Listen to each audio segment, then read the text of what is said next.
But first, umbrella companies and agencies that hire out contractors should be liable for any tax that is avoided through so-called disguised remuneration schemes. That's a key recommendation of a report published this week by an all-party group of MPs. Disguised remuneration is the term used for schemes where people are paid not in cash but in, for example, loans. The theory was that these loans were not income and therefore not liable for income tax. But tens of thousands of individuals are now being pursued by the revenue to recover money from them, while the firms that sold them are not prosecuted. The group wants that to change in future. Moneybox listener Jeanette is with us. Jeanette, you worked in the private sector through an umbrella company and starting in 2008, I think. Why did you do it that way? I did it that way because I originally started with a limited company, and when it came to getting my VAT returns right and my end-of-year account rights, I realised that I wasn't an accountant, and I'd had a lot of stress in my home life at the time. My husband had been very ill, and my mum had recently passed away, and I thought, look, I'll just get an accountancy tax specialist firm, of which there were many being advertised at the time on the freelance websites, and they can take care of all of that. That's just one less worry and stress that I need. Yes. Now, the allegation always is about people in your position, isn't it, that these agencies were used in order to avoid tax, to pay less tax. Was that your intention? I mean, it was the complete opposite. My aim was I was very risk averse, and I was very aware that when I was signing my final year accounts, that I was accountable for them.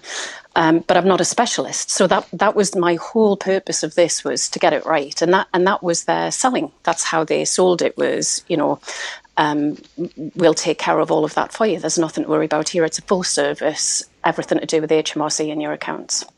So when you were earning money and being paid through this agency, you didn't know, or perhaps you weren't, that you were paying less tax, or that the deductions were less than they should have been. Correct. I was assured that the amount of tax I was paying was the right amount, and it was on a par with what I was paying when I had my limited company. And then what happened? The revenue came after you for a lot of money, I believe.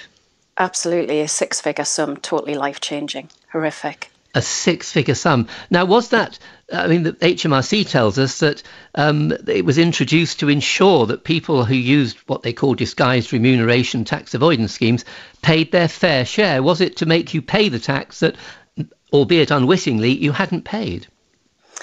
Well, I think this is the quandary, because the company that I went with, is a multi-award winning UK regulated company, which said that I was paying the right amount of tax. So if that isn't correct, I'm fine to address that, but the settlement doesn't take account of the other tax that I've paid. And the company that clearly missold this service, in that case, has paid nothing. Nobody's been prosecuted. Nobody's had any funding taken from them. None of the directors have been impacted. Now, you say it was a six-figure sum. It was life-changing, as you say. I'm sure most people will realise that being faced with a bill in six figures is fairly life-changing. Did you pay it back? Could you pay it? So I was in a fortunate position that I had opportunity to work away from home and have multiple jobs at the same time. And by doing that for 4 years at great expense to my home life, particularly after everything that had happened with my husband, to be away from home for that length of time, I've made it, but it was at a cost. And I had to sell my home, the other part of it. Obviously, I couldn't earn that much money. I had to sell my home. And very we briefly, were homeless for a while. Very briefly, HMRC insists and has told us that no one has to sell their home and that we'll work with customers to enter what it calls manageable payment plans to spread their tax liability to make sure they're affordable. Did that not happen with you? That did not happen with me, and it didn't happen with a lot of people due to the inefficiencies of HMRC to be able to deal with the number of settlements in the time periods that they had set. Jeanette, thanks very much for talking to us and sharing those details with us. Also with us is Ruth Cadbury MP. She's co-chair of the Loan Charge All-Party Parliamentary Group, which produced this report this week. Ruth Cadbury, Jeanette's dreadful experience has been going on for more than 10 years. How will your proposals stop that happening to people in future? Well, the situation that Jeanette and so many people are in. I mean, the all-party parliamentary group on the loan charge is one of the biggest in the Commons in terms of membership, because so many of us have got tens of constituents, if not more, who've come to us and say, you know, we're with stories that are very similar to Jeanette. So, you know, we've been working on this issue for 4 years now, and you know, we've exposed the situation in previous inquiries, and our report last week was looking at some of the problems of the disjoint between tax law and employment law, where so many contractors or freelancers are falling through the gap. So, I mean, we really need to address this issue of umbrella companies, because they're not regulated, and as Jeanette described, most ordinary working people who are contracting their skills in the way that she was, you know, don't have the kind of expertise to work through this. So we need to get to the we need to stop the umbrella companies working in the way they are. And probably do we even need umbrella companies if recruitment agencies were actually the employers, the PAYE employers, yes, of the contractors? That's one solution. Yes, and one of your recommendations too is to make these umbrella companies liable for any tax that is found to have been avoided. Yeah, absolutely. How would you do that? I mean, Jeanette's firm was actually based in the Isle of Man. How can you impose a liability on a company in what is a foreign offshore jurisdiction? Well, the whole situation needs to be transparent, so that, and we need to have a system of regulation such that people can't be ripped off by these people who've taken their business offshore. Now they know that they could be.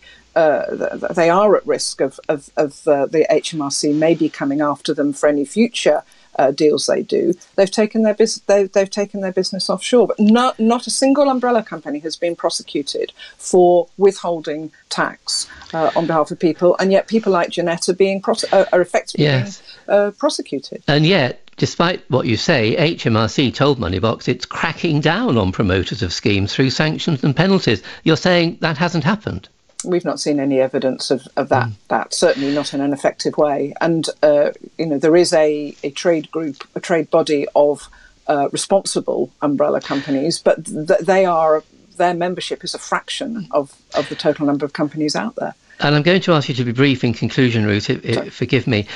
People have been talking about employment and it should be sorted out, and there was the Taylor Review a couple of years ago. Nothing has really happened. Have you hope that the government will take any notice of an all-party parliamentary group? Well, you know, that's why we have these all-party parliamentary groups, in order to raise these issues from MPs and peers from across all parties, to raise them with government. But this is really, really serious, and so many people have already got stories like Jeanette's. The worry is even more people are now being caught up since the rollout of IR35. We've got nurses, teachers, social workers, and you know, people who and people in sectors where if you want to work, you have to work freelance, and you basically have to sign up with specific recruitment companies and specific umbrella companies. There's no choice if you want to work. Ruth Cadbury, I must stop you there. Thanks very much for talking to us.